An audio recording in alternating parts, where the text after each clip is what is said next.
Now in divorce, property division is handled in a three-step process. The first step, we separate the marital property from the non-marital property. In the second step, we value the property, both the marital property and the non-marital property. And in the third step, we equitably divide the marital property. Now, when we're dividing the marital property from the non-marital property, it makes a big difference whether we've had a short marriage or a long marriage. In a short marriage, we can usually get good information about where we were, where the property was before the marriage, who had what, and how much it was. But in a longer marriage, say 20 years, very often that information may not be available, and it may be hard to calculate. What was the value of the house at the time of the marriage 20 years ago? It may be impossible to figure that out.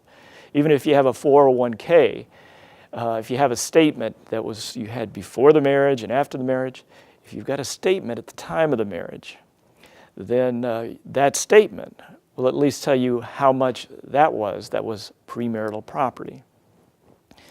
But if you have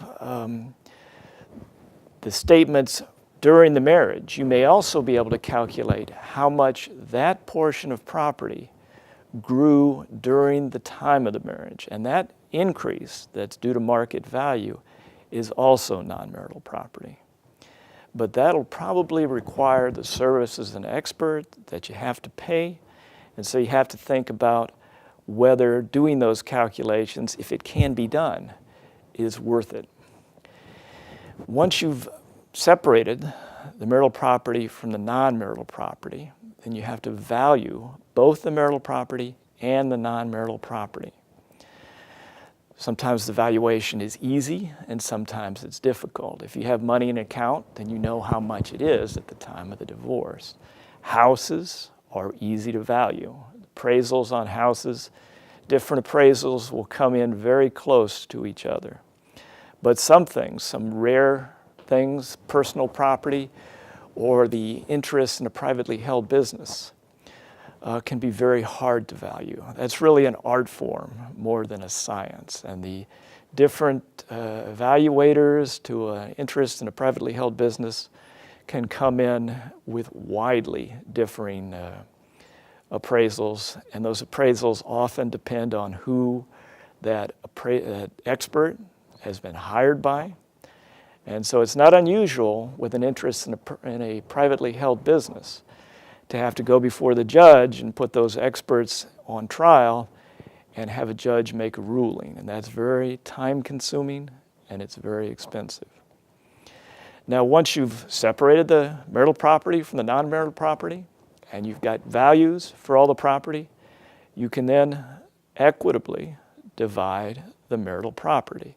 And it's important to understand that this is an equitable division. It's not a 50-50 division. It's a matter of what's fair based on all the circumstances involved in the marriage and in the divorce. Usually when we're negotiating a division of property, division of marital property, we think in terms of a 50-50 division. But by no means is that required. And if there's some outstanding fault, something one party or the other is really worried about, you may settle with an unequal division. And if you take it all before the court to the judge has broad discretion to do whatever the judge thinks is fair. Now, it very often comes out something close to 50-50, but by no means is that required, and you can get a very unequal division. And it's even possible in Georgia to have property division done by a jury. And if you do that, then you really roll the dice because there's just no telling as to what a jury might do. So it's better to settle and try to reach an agreement, and usually you can with property division. And that way, if you reach an agreement, at least you have something you know you can live with, and it's not going to be a ruling that is surprising or shocking. Now that's a 5-minute summary. There are always intricacies and exceptions in the law.